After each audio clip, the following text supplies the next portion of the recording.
All right, here we're going to get into 5.4, which is laws of logarithms and exponential equations. So this ends up being looking at the guts of what logarithms are and how these things work. Before we get into this, I'm going to ask you if you could just hit pause for a second, go to the back of your workbook and find a blank page. And I just want to go over a couple of things that I'd like you to write down in your notes back there. So the fact is with logarithms is we started off by taking an exponential function, y is equal to a to the x. And then if we take its inverse, so we're undoing this exponential, we have x is equal to a to the y. And if we want to solve that for y, we come up with this other form, is equal to y is equal to the logarithm of x base a. So that kind of is one way to explain what's going on with logarithms. Another appreciation, another thing that I kind of like about logarithms is if we look at it this way, and if we have this triangle, if we have three numbers, if we have the numbers 2, 3, and 8, how can we use those three numbers to make an equation? Take two numbers and make the third. Well, the obvious one is 2 cubed is equal to 8. And so we saw that in junior high. And then in grade 10, we looked at how do you make a 2 out of those, out of the 3 and an 8? Well, you go like this. The cube root of 8 is equal to 2. So the question is how do we make a 3 out of this? And how we make a 3 out of a 2 and an 8 is we would call this the logarithm of 8 base 2. So the 2 is this little subscript. Don't think of it as 2 to the 8, because that's not what's going on. That's not what it is. It is, we're taking the logarithm of 8, and it just so happens to be that we are base 2. So I prefer to kind of call it logarithm of 8 base 2. Don't call it log 2 8. Realize that it is a logarithm of 8. So that's one thing. But then the other piece of this is this relationship compared to this one or this one is what's happening here is 2 to what exponent is equal to 8. If I swap this logarithm form into this exponential form, that's what this is asking. And you know that 2 cubed is equal to 8, and so that's why it's equal to 3. Some math educators have gone as far to start to call this something other than logarithm, and they call it a power function. And what power of 2 is 8? And so that's 3, because that's really what it is this idea of logarithm. All right, so that said, in a deep level, that starts to explain how and why all of this stuff can happen. So we're on page 305, I suppose. And we're going to get into laws of logarithms. This is where it gets a little bit weird.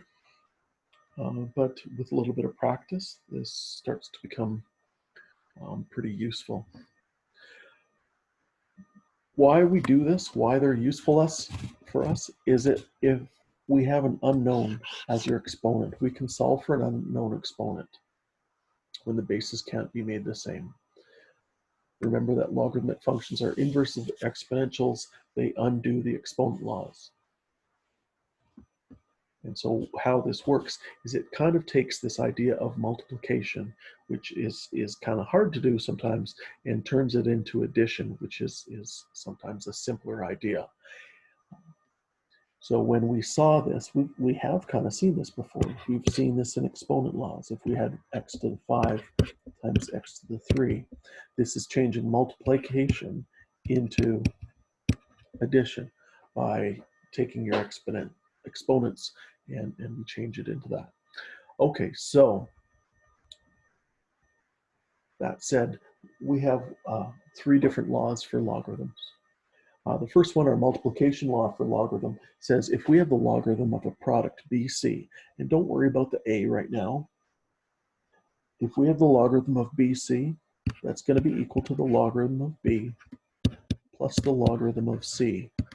They both have to be the same base as what we had in our original, but they'll all be the same. So this is what John Napier was trying to do. He was the Scottish mathematician that came up with this idea of logarithms and using this idea to break apart this multiplication into the sum of two logarithms. From that follows the fact that if I have the logarithm of b over c, if we have a quotient or a division law, that ends being the logarithm of b, subtract the logarithm of c. Both of these base a. So if we have the product, the logarithm of a product, we break that apart into addition. If we have the logarithm of a quotient, we break that apart into subtraction. And then we can go the other way as well. We can simplify two logarithms, adding and subtracting, and be able to put them together. The third one is the power law of this, and this kind of also falls from our multiplication law. And if we have logarithm of b to the c, if we have an exponent of c, then it comes down front and it's really c times the logarithm of b base a. So this exponent comes down front. It's now a coefficient on this logarithm. You can think of it that way. How does that fall right from your multiplication law? Well, if I've got logarithm of b cubed, I've got logarithm of b cubed, that's the logarithm b times b times b, which is equal to log b.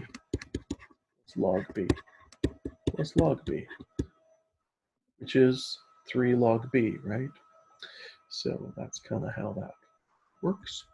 It ends up being a super helpful and useful property, and we will use this quite a lot in here.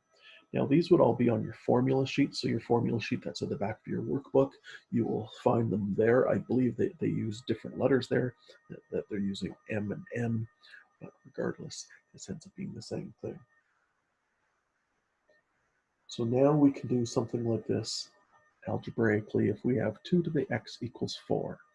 Sure, it works that we could do this with our change of the base, and so if we did this yesterday, if we can express these bases the same, this would be 2 to the x equals 2 to the 2, and therefore x equals 2.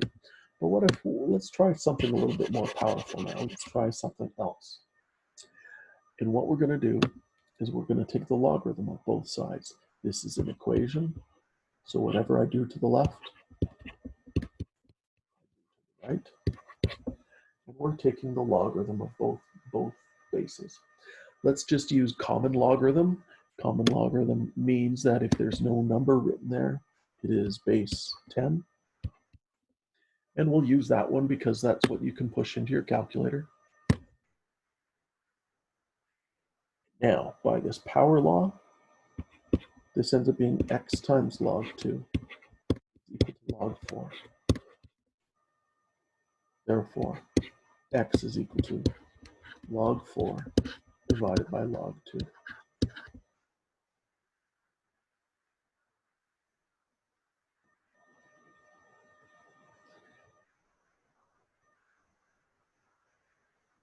In our next step here, just jumping into your calculator, you'll find that x is equal to 2, which is interesting because this ends up being this irrational number, log 4. When you push that into your calculator, it just ends up being a bunch of decimal points, not a nice, pretty number. Same thing with log 2.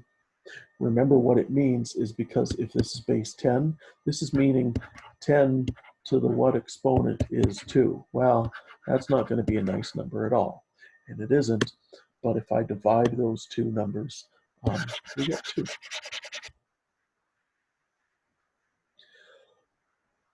What we will what we will be looking at soon is swapping this into this exponent form and calling this the logarithm of 4 base 2 is equal to x, and being able to evaluate that. Well, we kind of already looked at that if we look at the notes that I just introduced on that blank page. All right, so how do we deal with 5 to the x equals 2? Well, let's just take the logarithm of both sides. Log 5 to the x is equal to log 2. X log 5 is equal to log 2. X is equal to logarithm 2 over logarithm 5. What we will get to, and so as an exact value, that's as far as we can go, actually.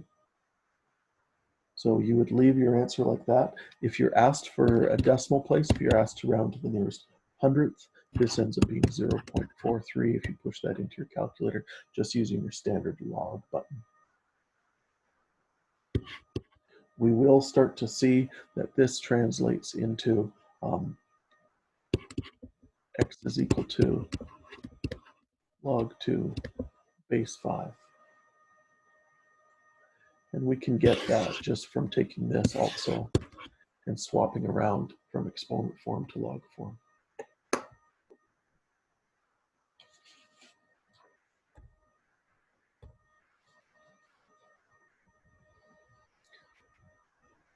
So 7 to the x plus 2 equals 50.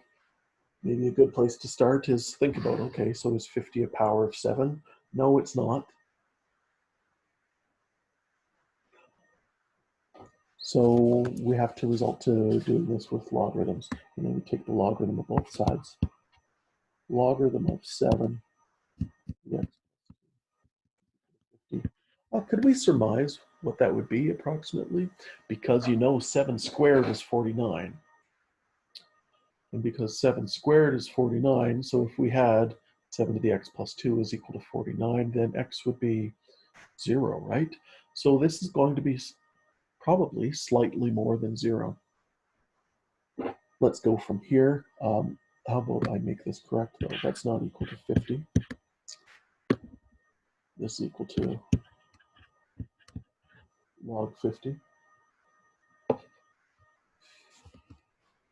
We bring that exponent down front. We need brackets on that. We do need brackets on that. X plus 2 times log 7 is equal to log 50.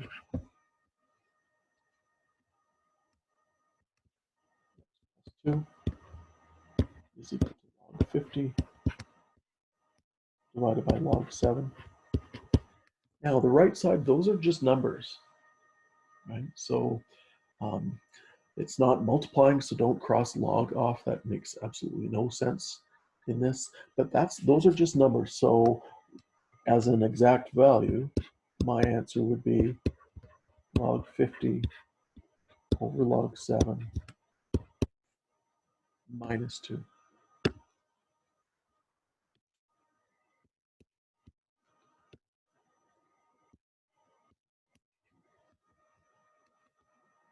And that'll be our exact value answer. If you go ahead and push this into your calculator, if you're asked for a decimal, you'll find it's 0.01, which is really, really close to 0, which is what we surmised maybe would happen.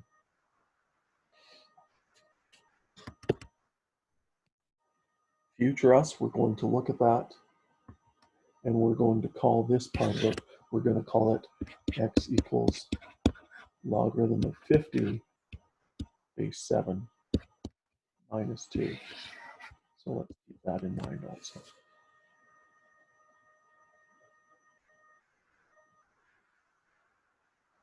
D. Now D, we were saying yesterday that we needed to make sure that we divide both sides by 2 first. At this point, because we're going to do this with the logarithms, we actually don't have to. We'll have a look at it both ways. Let's see. If we take logarithm of 2 times 5 to the x, We probably should put brackets around that. Equals log 7. We now have a logarithm of a product. So we've seen that, okay, so we can break that apart. So log 2 plus log 5 x equals log 7. Now we probably could have realized that x can come down front, and that's x log 5. We should subtract log 2 from both sides.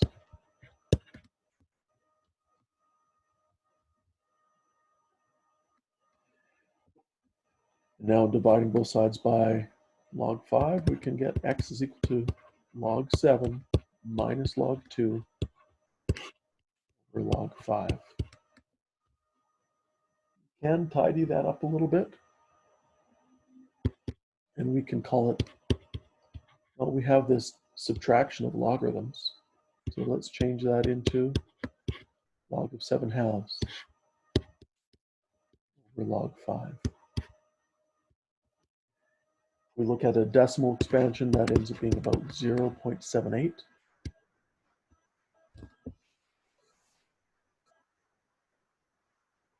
Which maybe makes sense back in our original question. 2 times 5 to the 1 would be 10. It's a little too much, so we're going to need a smaller exponent of x than just 1, and it ends up being about 0.78. And then again, where we're getting to with this is we could call that logarithm of 7 halves base 5.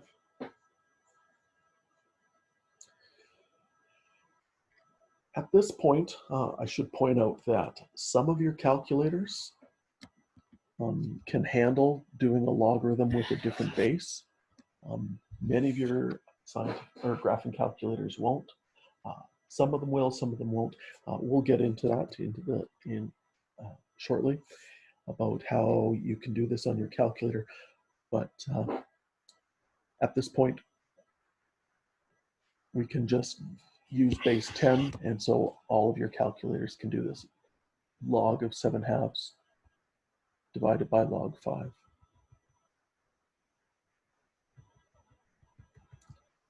E. So we have different bases. So different bases, so it's not going to be nice and easy for us. So we'll have to resort to this idea of logarithm. We log each side, logarithm of 6 to the 5x is equal to logarithm of 3 to the 2x minus 1.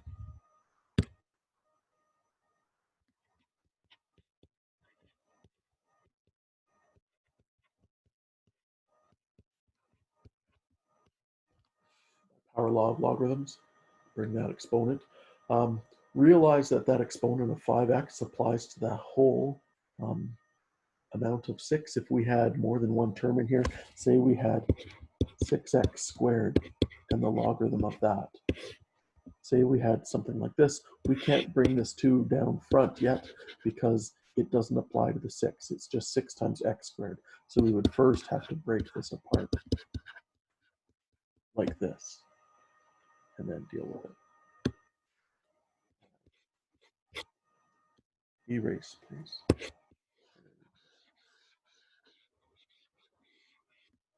So what do we need to do next? We need all of our x terms brought to one side. So we're going to have to distribute this. 5x log 6 is equal to 2x log 3 minus log 3. We bring all of our x terms to one side. 5x log 6 minus 2x log 3 equal to negative log 3. Common factor in x, 5 log 6 minus 2 log 3. And then divide. Negative log 3.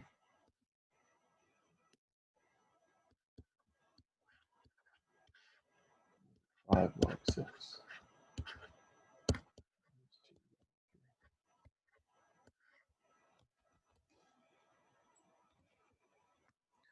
Take a minute, make sure that you can get the same answer if you push this into your calculator. The more complex looking things get, the bigger the chance that you can make a mistake in putting this in your calculator.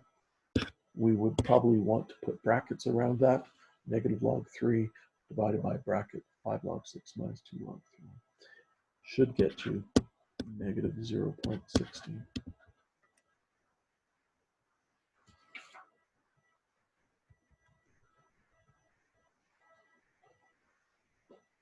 Try one more. I'll give you a minute. Hit pause. I think you should try this on your own. Hit pause, see what you can do with this. And when you're ready to go, fire it up. Okay. So again, we take the log of both sides.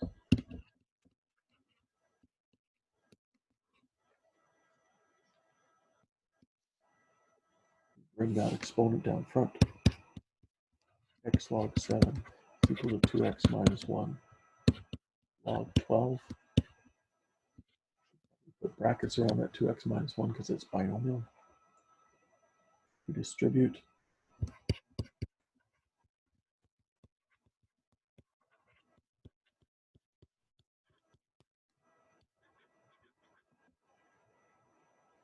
Subtract. You can probably handle subtracting and common factoring in one step here.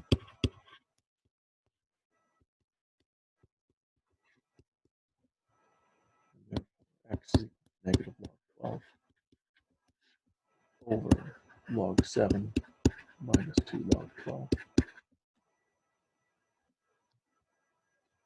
And then decimalizing that. If you're asked for an exact value, you just leave your answer like that. If you're not asked for an exact value or a decimal, just leave your answer as exact value. Unless you're told otherwise, let's just leave it like that. But if you're needing to decimalize it, there's your approximation.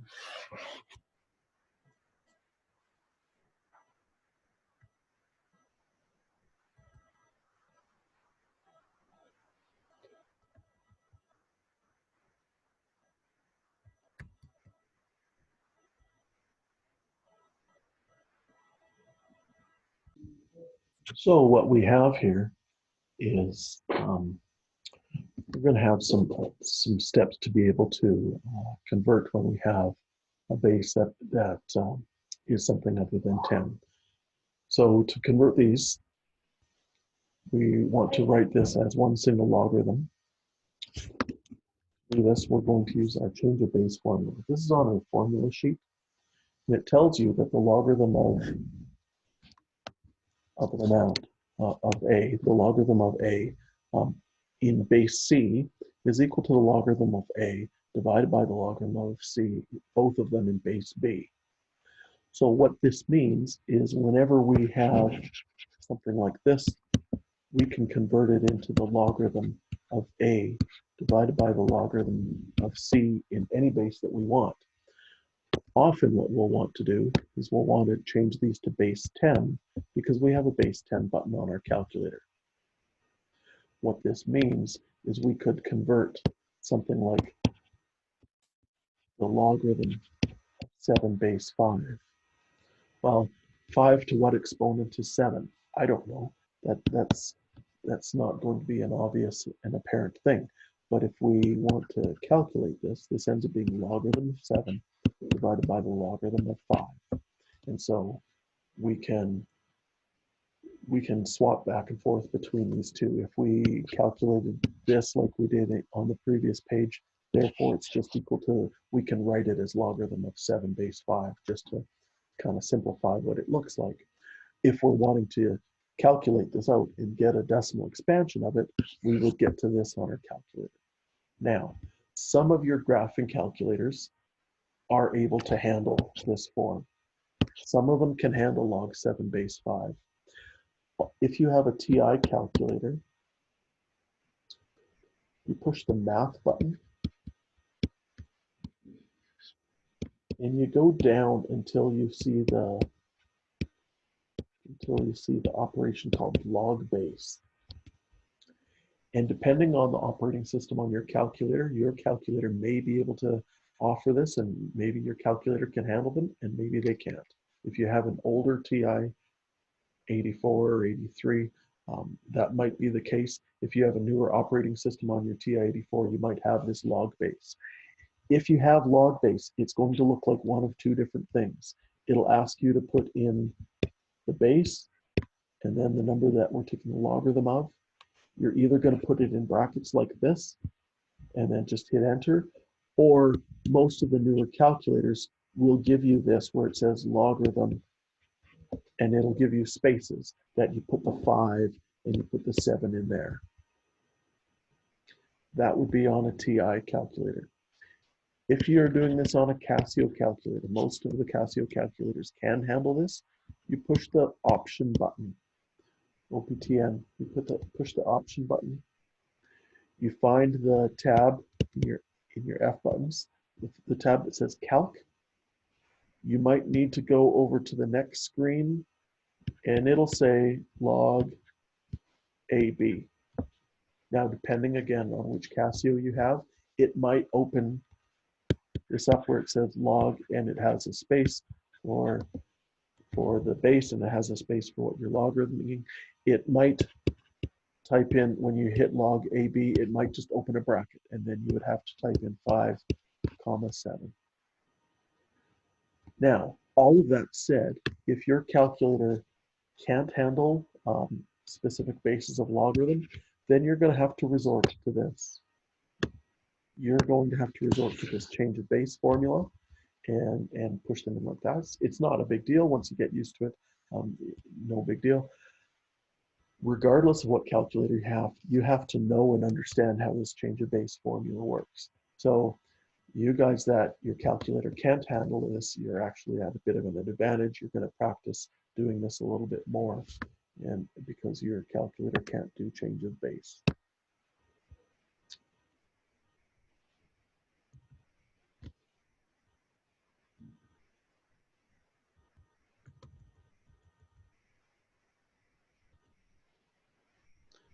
So tying this all together is this idea, is if we have y is equal to b to the x, we can swap this around from exponent form into log form, and this will often be our quickest tool in being able to deal with if we have an unknown as your exponent, and what this ends up being equal to is x is equal to the logarithm of y base b. So as I mentioned in a previous video, and as I've been talking about in this video, swapping around between exponential form and logarithmic form is often going to be a super useful step in solving lots of these problems. How do you remember which way this goes? Well, this is all on your formula sheet. Y is equal to b to the x is equivalent to x equals log y base b.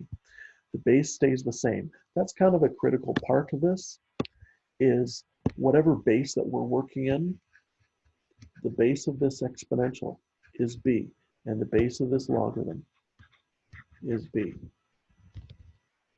So y is equal to b to the x. The exponent is equal to the logarithm. So we'll take that exponent and make it equal to logarithm of what's left over there. The other two parts switch.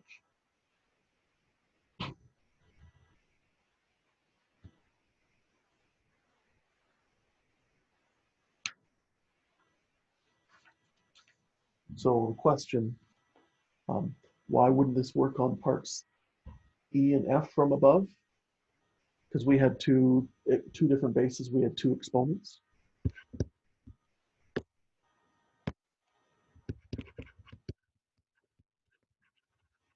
We had two exponents, different bases.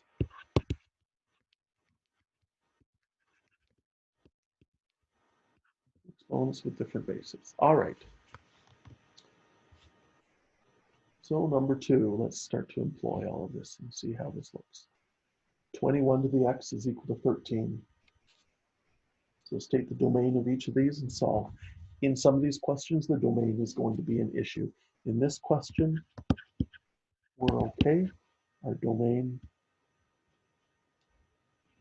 is all real numbers, from negative infinity to infinity. If we take our quick way with this and just swap your exponential form for logarithmic form, remember your exponent, which is the x, will equal the logarithm. What's the base in this logarithm? This is base 21. So we have log 13 base 21. That is our exact value answer for this. If we want to, and so we're pretty much done, if we were asked for a decimal expansion, we could either use your log base formula on your calculator, or you could take, this is going to be equal to logarithm 13 base 10 divided by log 21 base 10, and that will work as well. You push this into your calculator, and this is approximately equal to 0.84.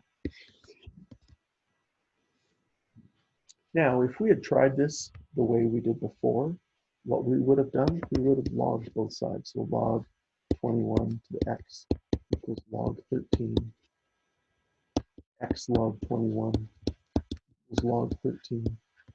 And by the time we get to our last step here, x equals log 13 over log 21, which is kind of what we got right when we did our change base formula here. So this, though, is all that's really necessary in this question. So take a moment, you do B, hit pause. All right, so did you do this? Did we swap around into log form? So x is equal to the logarithm of 15 base 12. What do we have for domain? We should look at that always because it is going to be relevant coming up, whether you write it in set notation or exponential, or sorry, interval notation. So we have log 15 divided by log 12. And this is approximately 1.09. Would we have surmised that by looking at the question? 12 to what power is 15? Well, 12 to the 1 is 12. 12 squared is all the way up to 144. 15 is just a little bit more than 12, so we don't need a very, our exponent's going to be pretty close to 1, and there it is. As an exact value, however, there's your answer. Log 15 base 12.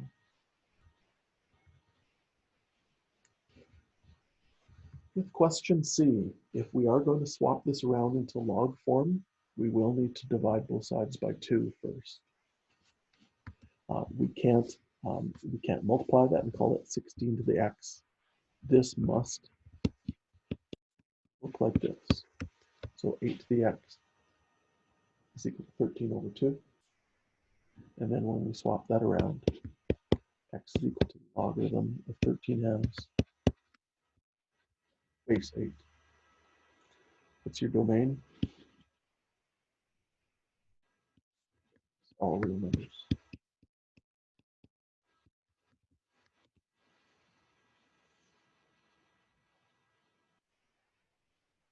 D, because we have different bases to our two different logarithms, or to our two different exponentials, two different powers, we have to do this by log both sides.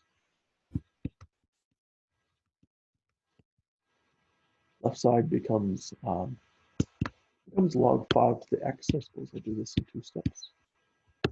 Log 5 to the x is equal to logarithm of 2 to the x minus 2. Log 5 is equal to x minus 2 log 2. We need to distribute this and subtract it from both sides.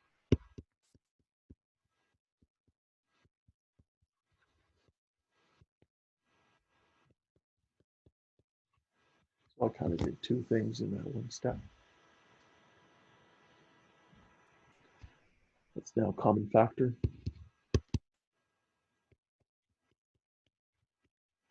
and divide by what we've common factored out.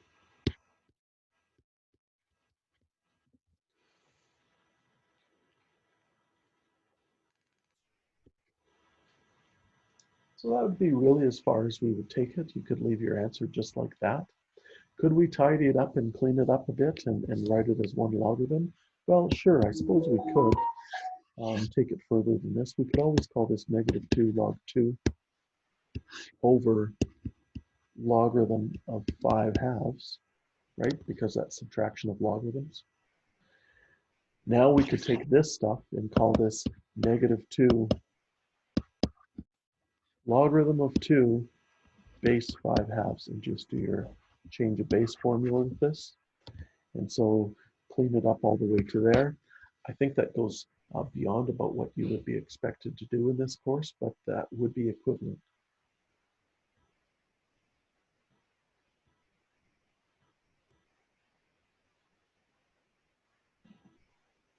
X to the 2/5 is equal to 4. So our domain again, X can be any real number. If we look at what we're allowed to plug in for X, you can take any number and then square it and then fifth root it, and then it equals 4. Our strategy for this is going to be a kind of a different tool that we're going to use here. We're going to take X to the 2/5. Because we don't have X in our exponent, we don't have to swap it around to log form. Instead, what we're going to do is this. If I raise both sides to the exponent 5 halves, why do I choose 5 halves? Well, look at what happens here. We have X to the 2/5 times 5 halves. Those are reciprocals of each other. That's just X to the 1.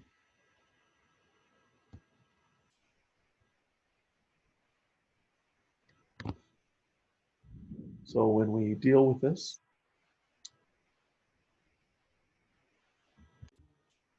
we are essentially doing the square root of both sides and then to the 5, right? When we take this 4 to the 1/2. So because of us doing that, this ends up being plus or minus square root of 4 to the 5th. So we do need our plus minus on here. When I square root this, X is equal to plus or minus 2 to the 5. We get plus or minus 32.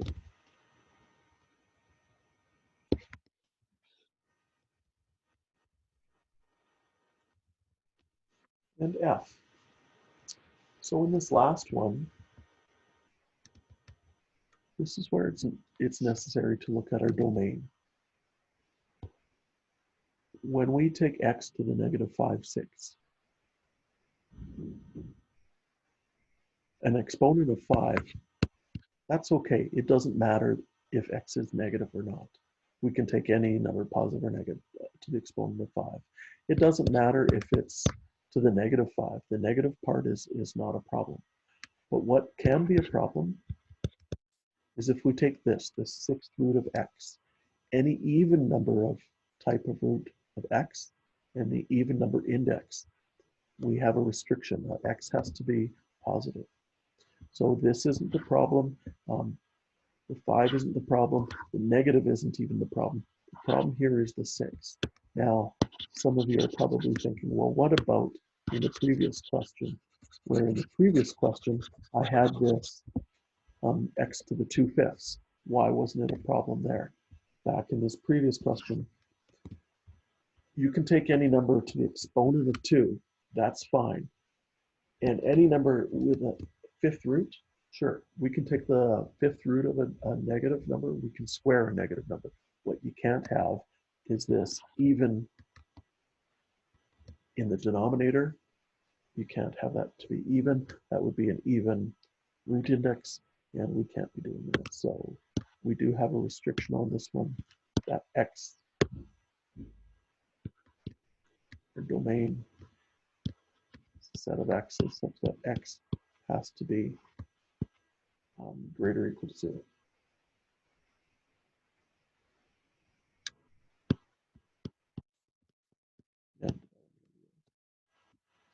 All right, so now let's try to solve this for x. This ends up being, let's employ the same strategy, x to the negative 5 6. Let's raise this to the 6/5. Negative 6/5 is equal to 90 negative 6/5. As an exact value, x equals 1/90 to the 6/5. And we could leave our answer as this.